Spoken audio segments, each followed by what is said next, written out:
గాక. యేసు నామమున నీకు ఆశీర్వాదము కలుగును గాక. స్తోత్రం. Praise the Lord, praise the Lord. దేవుడి మాటలు దీవించును గాక.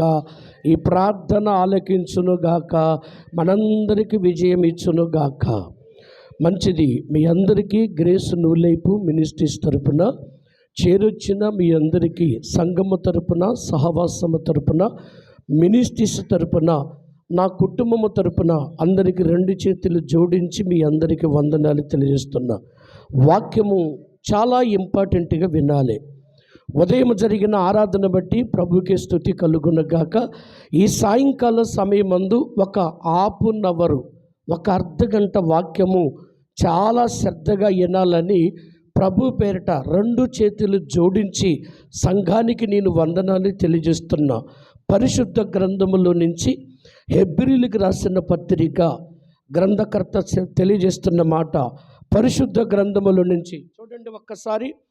అతి పరిశుద్ధమైన గ్రంథములో నుంచి హెబ్రీలకు రాసిన పత్రిక 10వ అధ్యాయము 23వ వాక్యాన్ని స్పష్టంగా కొద్దిగా చదివి సహకరించండి.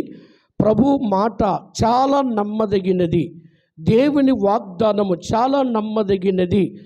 మనుషులు పై రూపాన్ని చూస్తే దేవుడు అంతరంగాన్ని చూస్తాడు. ఈ రాత్రి పరిశుద్ధాత్మ దేవుడు 6 రాతి బాణల నిండా నీళ్లు పోస్తే నీళ్లు మధురముగా మార్చబడినట్టుగా నీ జీవితంలో చేదైన ఏదైనా ఉంటే యేసు నామములో అది తొలగిపోయి వాగ్దానము ప్రకారం దేవుని ఆశీర్వదించును గాక. హెబ్రీలకు రాసిన పత్రిక 10వ అధ్యాయము 23వ వచనము. దయచేసి వినండి. వాగ్దానము చేసిన వాడు నమ్మదగినవాడు గనుక మన నిరీక్షణ విషయమై దేవునికి స్తోత్రము కలుగునగాక. వాగ్దానము చేసినవాడు నమ్మదగినవాడు. ఎవరండి వాగ్దానం చేసిందంటే దేవుడు వాగ్దానం చేస్తాడు. దేవుడు మాట ఇస్తాడు. దేవుడు దర్శనం ఇస్తాడు. దేవుడు తన వాక్కును పంపిస్తాడు. దేవుడు తన ఆత్మను పంపిస్తాడు. ఆత్మపూర్వకులై నమ్మకస్తులై వాగ్దానాన్ని నువ్వు నమ్మితే యేసయ్య ఫలము పొందుకుందువు గాక. యేసయ్య నిన్ను ఆశీర్వదించాలని నేను ప్రార్థిస్తున్నాను. ఏ మనుషుడు నమ్మకస్తుడు కాదు, కానీ దేవుని వాక్యము నమ్మదగిందని, యథార్థమైందని మనందరికీ తెలియచేయబడుతుంది. ఈ రాత్రి దేవునికి మహిమ కలుగునగాక. వాగ్దానము నమ్మదగినది. యేసయ్య మాట నమ్మదగినది. ప్రభు మాట నమ్మదగినది అంటాడు కదా పరిశుద్ధ గ్రంథములో నుంచి. అదే హెబ్రీలకు రాసిన పత్రిక 11వ అధ్యాయము మరి బైబిల్ పట్టణము నుంచి 6వ వచనము చదివితే ఇక్కడ విశ్వాసాన్ని గురించి దేవుడు మాట్లాడతాడు. విశ్వాసము లేకుండా దేవునికి ఇష్టలై ఉండుట అసాధ్యము. దేవునికి మహిమ కలుగునగాక. వాగ్దానాన్ని నమ్మకుంటా, దేవుని మాటని నమ్మకుంటా నువ్వు విశ్వాసమని నువ్వు దేవునికి నువ్వు పిలువబడితే అది అసాధ్యం అంటున్నాడు. విశ్వాసముగా ఉండాలి. విశ్వాసము దేవునిదై ఉండాలి, నమ్మకమై ఉండదాలి. అప్పుడే విశ్వాసముతో మనం ఎప్పుడైతే ఉంటామో గొప్ప కార్యాలు మనము చూడగలుగుతాం. అబ్రహాము జీవితంలో గొప్ప శోధన వచ్చేసింది. అబ్రహాముకు పెట్టిన పెద్ద శోధన ఏంటంటే 99 సంవత్సరాలకి లేక ఒక కుమారుడి దేవుడిస్తాడు. ఇచ్చిన తర్వాత అబ్రహమా నువ్వు ప్రేమిస్తున్న ముద్దుల కొడుకు నీ ఒక్క కుమారుణ్ణి నాకు బలి అని అడిగేవాడు. దేవునికి స్తోత్రము కలుగునుగాక. అబ్రహాం అంటాడు కదా, ప్రభువా ఎంత స్వార్థవంతుడు అయ్యా, మరి 99 సంవత్సరాలకు నాకు కుమారుణ్ణి ఇచ్చావు, ఇవ్వకుండా బాగుండేది, ఎందుకు ఇచ్చావు, ఎందుకు అడుగుతున్నావయ్యా అని ప్రశ్న అడగలే. అబ్రహాము సంతోషంగా నీ మాటే నా మాట, దేవునికి మహిమ కలుగునుగాక, నీ చిత్తమే నా పట్ల జరుగునుగాక అన్నాడు. నీ మాట తప్ప నేను ఎవరి మాట విననయ్యా, నీ మాటే నాకు ఏకమని చెప్పేశాడు. అంటే ఒక కండిషన్గా చెప్పేశాడు. దేవునికి స్తోత్రము కలుగును గాక.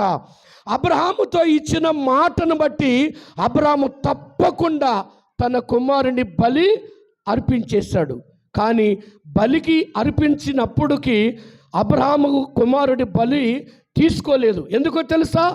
విశ్వాసాన్ని టెస్ట్ పెట్టాడు, విశ్వాసాన్ని పరీక్షించాడు. విశ్వాసములో ఓడిపోతాడా నిలిచి ఉంటాడా అని ఒక టెస్ట్ పెట్టాడు. అయినప్పటికైనా అబ్రహాము మంచి విశ్వాసముతో నిలబడ్డాడు. ఆ విశ్వాసములో నిలబడ్డాడు గనకనే కొడుకును బలి అడిగమని అడిగితే దేవుడు ఇయ్యకుండా ఎనుజరగలేదు గనుకనే అబ్రహాముకు ఒక బిరుదిచ్చాడు. ఇతడు విశ్వాసులకే తండ్రి. దేవునికి స్తోత్రము కలుగును గాక. విశ్వాసులకే తండ్రి అని అబ్రహాముకు బిరుదిచ్చాడు. ఈరోజు నేను చెప్పే మాట ఏంటంటే, వాగ్దానము చేసిన దేవుడు నమ్మదగినవాడు. నీ పట్ల కావచ్చు, నా పట్ల కావచ్చు, ప్రభు ఏదైనా నీ పట్ల ఒక వాగ్దానము, ఆయన ప్రణాళిక ఏదైనా చేస్తుంటే ఆఖరి వరకు, తుద వరకు, ఆయన వచ్చే వరకు మనము ఖచ్చితంగా నిలబడి ఉంటే ఖచ్చితంగా ప్రభు వాగ్దానము నెరవేర్చునుగాక. అందుకని అంటాడండి, వాక్యం మరొక మాట చెబుతుంది. చెప్పండి, చూడండి. కీర్తనల గ్రంథము 107వ కీర్తన, కీర్తనల గ్రంథము 107వ కీర్తన 20వ వచనములు అంటాడు కదా, ఆయన తన వాకును పంపంటాడు. అక్కడ ఆయన తన వాకును పంపి వారిని బాగు చేసెను. గట్టిగా సప్పట్టు కొట్టి ప్రభు నామాన్ని స్తుతించుదుముగాక. ప్రభు మాట ఇచ్చిన మాట ఏంటంటే, ఆయన తన వాకును పంపాడంట. అంటే మాటను పంపాడంట. ఆది యందు వాక్యం ఉండెను, వాక్యము దేవుడై ఉండెను. దేవునికి స్తోత్రము కలుగును గాక. దేవుని యొద్ద ఉండెను. ప్రియమైన దేవుని పిల్లలారా, వాగ్దానము చేసిన దేవుడు నమ్మదగుడు.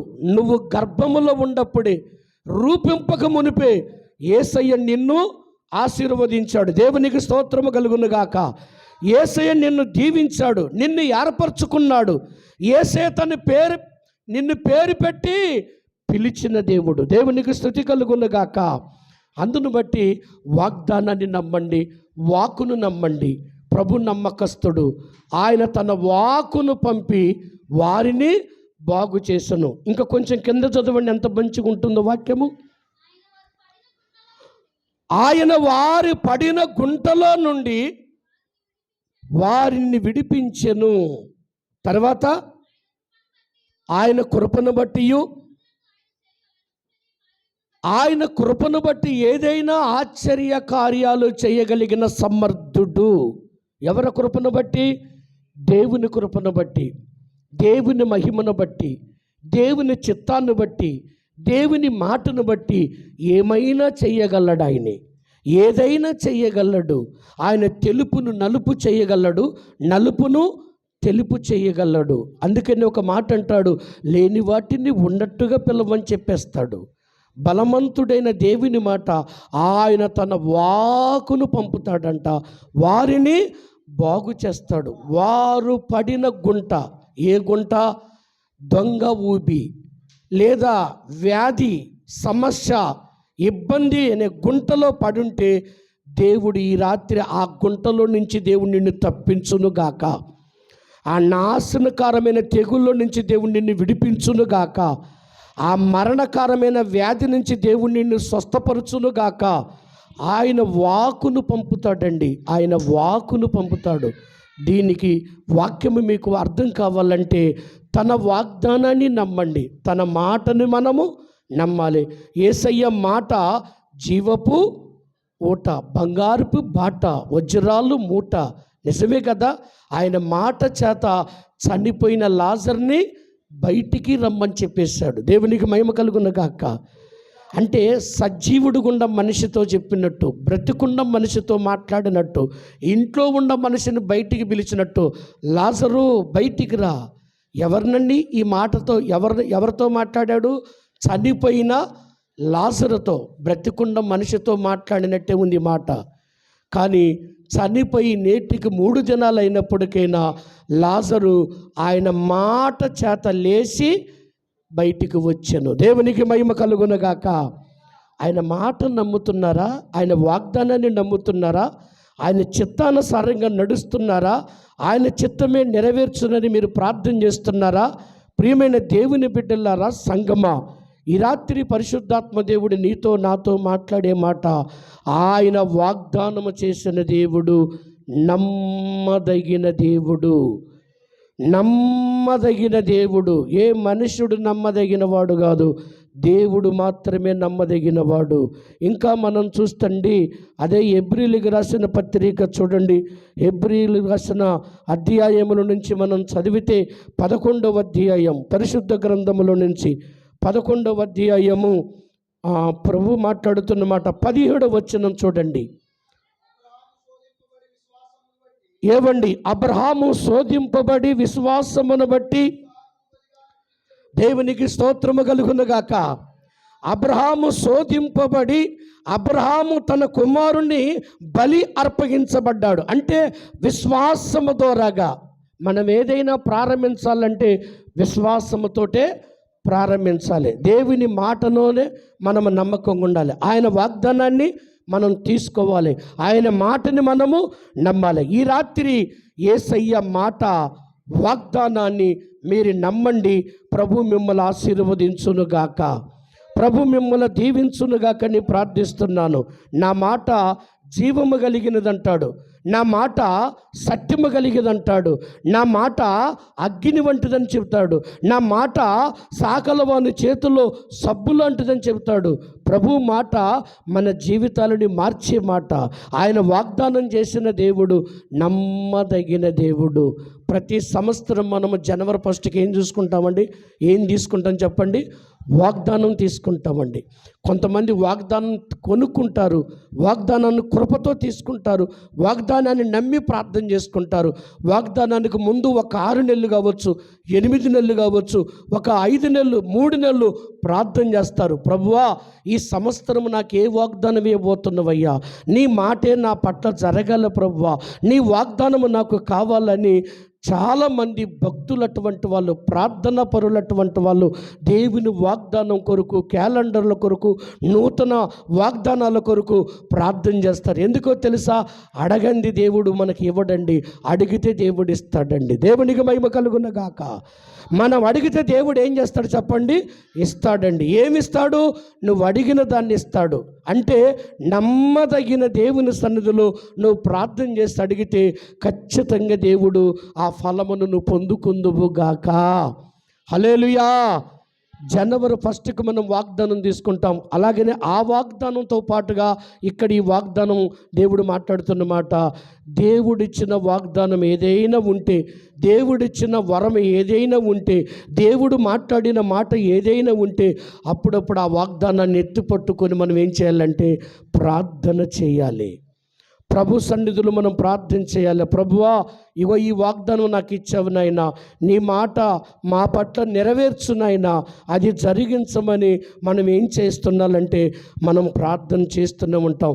వాగ్దానానికి ముందు ప్రార్థన చేయాలి, వాగ్దానం చేసుకున్న వాగ్దానం కొరకు కూడా ప్రార్థన చేయాలి. అయ్యా, ఈ వాగ్దానం నా పట్ల జరిగించునైనా, ఒకవేళ అది మేలైతే నన్ను దీవించునైనా, ఒకవేళ అది కష్టంగా ఉంటే ఆ కష్టముల నుంచి నన్ను విడిపించయ్యా అని మనం ప్రార్థన చేస్తే ఖచ్చితంగా దానిలో నుంచి దేవుడు నీకు విజయాన్ని ఇస్తాడు. దేవునికి మహిమ కలుగునగాక.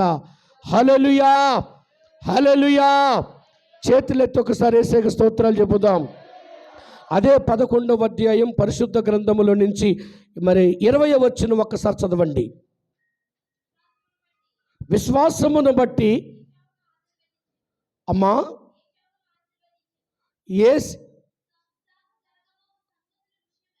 ఇస్సాకు జరగబోయే సంగతుల విషయమై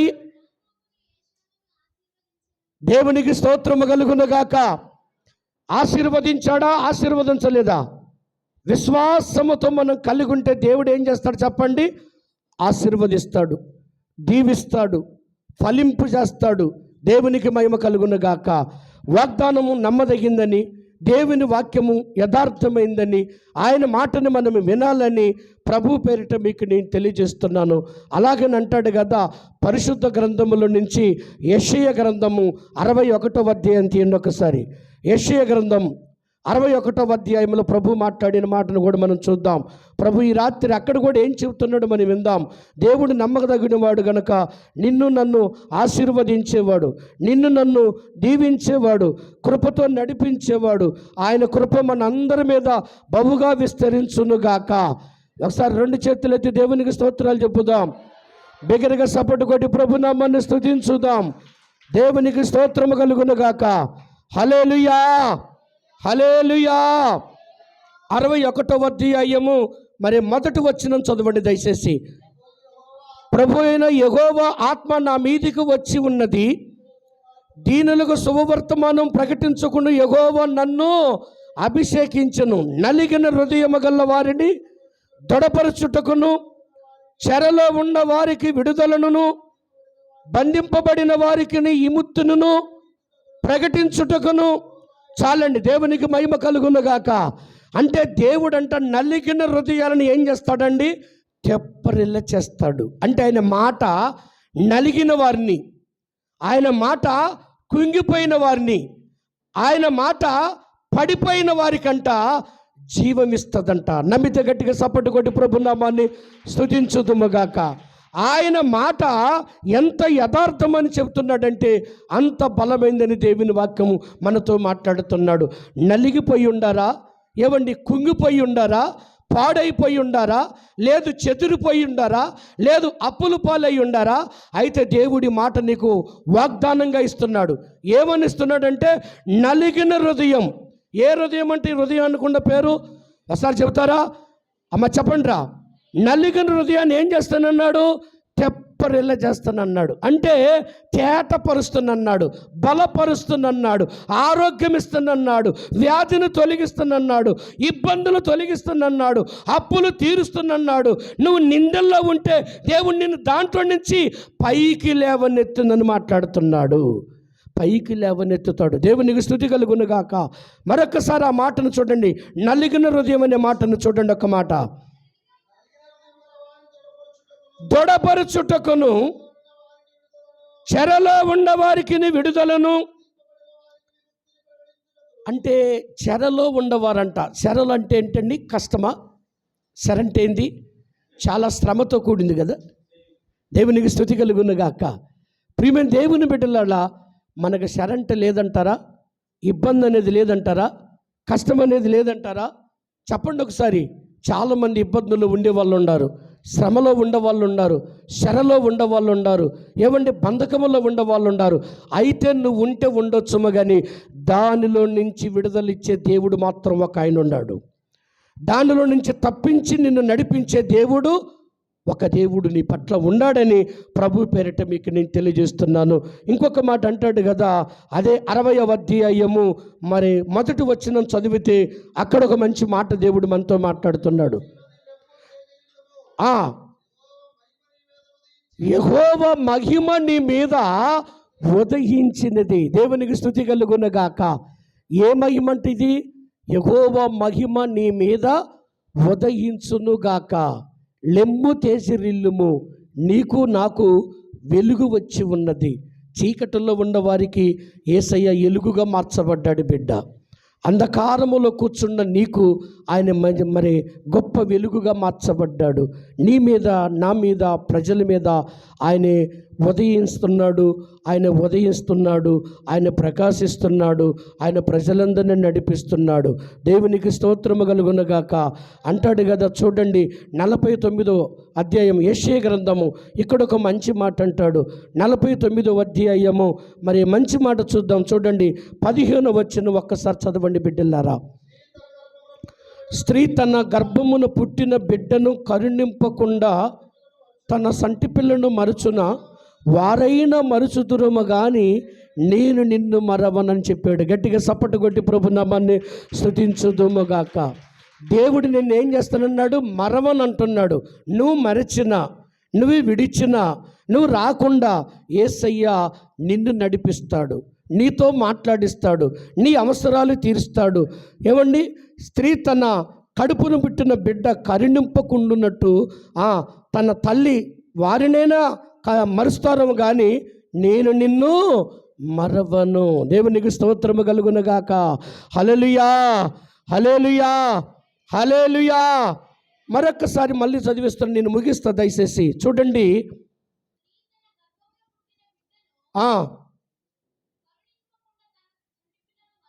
మరచున వాళ్ళైనా మరుస్తారంట, వారైనా మరుస్తారంట, వాళ్ళైనా మరుస్తారు. నేటికి ఇప్పుడు నిన్ను చాలామంది మర్చిపోయిన వాళ్ళు ఉండొచ్చు, కానీ దేవుడు మరవనని చెబుతున్నాడు. ఒకసారి మీ పక్కమడితో చెప్పండి, దేవుడు నిన్ను మరవడు, దేవుడు నిన్ను విడవడు, ఎన్నటికి నిన్ను మరిచి ఉండేవాడు కాదు బిడ్డ. వారైనా మరుస్తారంట కానీ నేను నిన్ను మరవను. దేవునికి మహిమ కలుగునుగాక. అంతేకాదండి, 18వ వచనం ఒక్కసారి చదవండి బిడ్డలారా, చదవండి అమ్మా. కన్నులెత్తి నలుదిశలు చూడుము, వీరందరూ కూడుకొనుచు. గట్టిగా సపట్టు కొట్టి ప్రభు నామాన్ని స్తుతించుదుముగాక. కన్నులెత్తి నలుదిశలు చూడు, నలుదిక్కులు చూడు, వారందరూ కూడా నీ దగ్గరికి వస్తారు. వాదించిన వాళ్ళు, నిన్ను బాధ పెట్టిన వాళ్ళు, నిన్ను నలగగొట్టిన వాళ్ళు, నీ మీద అపనిందలేసిన వారిని, లేదా నువ్వు శ్రమల పాలైనప్పుడు, లేదా నువ్వు నిందల పాలైనప్పుడు, లేదా నువ్వు లేమిలో ఉన్నప్పుడు, ఇలాంటి సమయంలో నువ్వు ఉండి యేసయ్య మీద ఆనుకుంటే వారందరినీ కళ్ళు తెరిపించేటట్టుగా వారందరినీ మళ్ళీ తిరిగి నీ దగ్గరికి తీసుకొని వస్తాడని దేవుని వాక్యము అభయమిస్తున్నాడు. వాగ్దానం ఇది. నమ్మితే దేవునికి స్తోత్రం చెప్పండి. ఇది దేవునికి మహిమ కలుగునుగాక. వాగ్దానం చేసిన దేవుడు చెప్పండి, వాగ్దానం చేసిన దేవుడు నమ్మదగినవాడు. దేవుడు నమ్మదగినవాడు, వాక్యము నమ్మదగినది, దేవుని ఆత్మ నమ్మదగినది, దేవుని మాట నమ్మదగినది. మనుషులు వాక్యాన్ని నమ్మట్లేదు, మనుషులు మాటలు నమ్ముతున్నారు. నేను చెబుతున్న మాట దైవజనుడిగా నన్ను నమ్మొద్దు, ఈ ప్రజలను నమ్మొద్దు, కానీ దేవుడిచ్చిన వాగ్దానం ఏదైనా ఉంటే నీ పట్ల ఆ వాగ్దానాన్ని నమ్ము. దేవుడు నిన్ను ఆశీర్వదించునుగాక. ఇది మొదలుకొని అంటాడు, లేదా నలుదిశల నుంచి అన్నాడు, లేదా వాగ్దానం అని దేవుడు నిన్ను గుర్తించి పేరు పెట్టి పిలిచిన దేవుడు. దేవునికి మహిమ కలుగునుగాక. అంటాడు కదా, నా కృప నీకు చాలునంటాడు. దేవునికి మహిమ కలుగునుగాక. ప్రియమైన దేవుని బిడ్డలారా, ప్రియమైన తల్లులారా, చెల్లెళ్ళారా, మరి సహోదరుడా, సహోదరి, వాక్యం వింటున్న సంగమ, దేవుని బిడ్డలారా, వాగ్దానాన్ని నమ్మండి, దేవుని మాటను నమ్మండి. యేసయ్య మాట జీవపు ఊట. వాగ్దానము చేసిన దేవుడు చెప్పండి నమ్మదగినవాడు, నమ్మదగినవాడు. ఈ మాటకు వస్తే ఇంకొక మాట చెప్పొచ్చు, నమ్మకమైన వారికి దీవెనలు. చెప్పండమ్మా, నమ్మకమైన వారికి దీవెనలు మెండుగా కలుగునుగాక. ఎవరికి కలుగుతాయండి దీవెనలు మెండుగంటే? నమ్మకంగా ఉన్నవారికి. ఎవరికి నమ్మకంగా? మనుషులకు నమ్మకంగానే ఉండండి, అంతకు మించి యేసయ్యకు నమ్మకంగా ఉండండి. దేవునికి స్తోత్రము కలుగునుగాక. దేవుడు నమ్మకస్తులను ఎన్నడి విడవడండి, ఏనాడు మరవడండి. ఎవరిని ఎప్పుడు ఎలా దీవిస్తాడో ఎవరికి తెలియదండి. నా కన్ను, నా చెవి ఇదంతా గ్రహిస్తుందని దేవుని వాక్యము సెలవిస్తుంది. దేవునికి మహిమ కలుగునుగాక. యెషయా గ్రంథం 1వ అధ్యాయము 2వ వచనములు అంటాడు కదా, ఆకాశమా ఆలకించుమని చెబుతాడు. అక్కడ ఎందుకు చెబుతున్నాడండి? యెషయా గ్రంథములో ఆ ప్రవర్త ఎందుకు చెబుతున్నాడంటే, అయ్యా నేను చెప్పే మాట ఎవరు వినట్లేదయ్యా, ఎవరినైనా చెవును పెట్టట్లేదయ్యా. ఆకాశమా ఆలకించుము, ఆ భూమి సెవియెక్కుము. నేను పిల్లలను పెంచి గొప్పవారిగా చేసి తిని వారు నా మీద తిరగబడి ఉండిరి. దేవునికి మహిమ కలుగునగాక. వాగ్దానము చేసిన దేవుడు నమ్మదగిన వాడై ఉంటే, దేవుడు తన వాకును పంపి నిన్ను లేపిన వాడై ఉంటే, ఆ వాకుని వినక నువ్వేం చేస్తున్నావంటే, ఎదిగిన వాళ్ళు, ఫలించిన వాళ్ళు, అభివృద్ధి పొందిన వాళ్ళు, లేదా దేవుని యందు భయభక్తులు కలిగి ఉండవలసిన వారై ఉండక, వారు గొప్పవారైన తర్వాతనంట వారు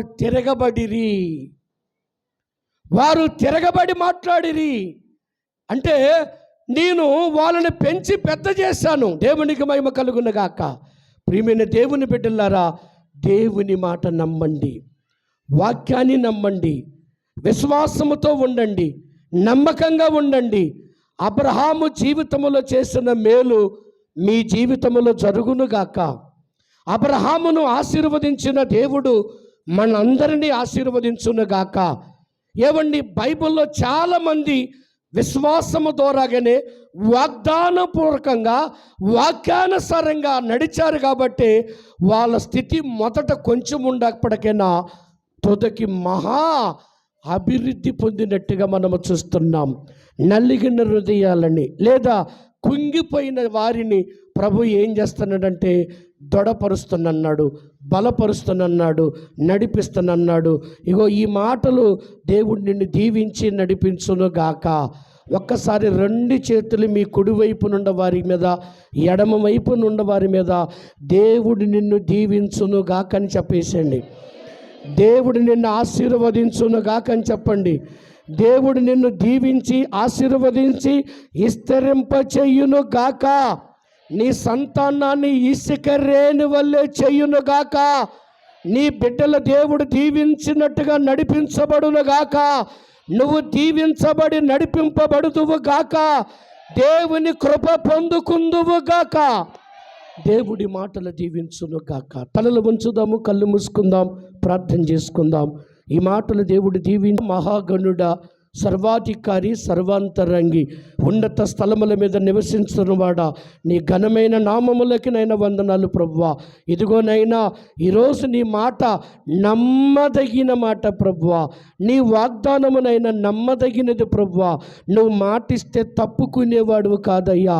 ఇదిగో తరాలు మారిన, యుగాలు మారిన మారణ దేవుడివి, మార్పు లేని దేవుడివయ్యా. ఇదిగో ఆది నీనే, అంతము నేనని చెప్పినవయ్యా. ఇదిగో ఆకాశము గతించిన, భూమి గతించిన నా మాట ఎన్నటికీ ఎప్పటికీ గతించవని చెప్పినావు తండ్రి.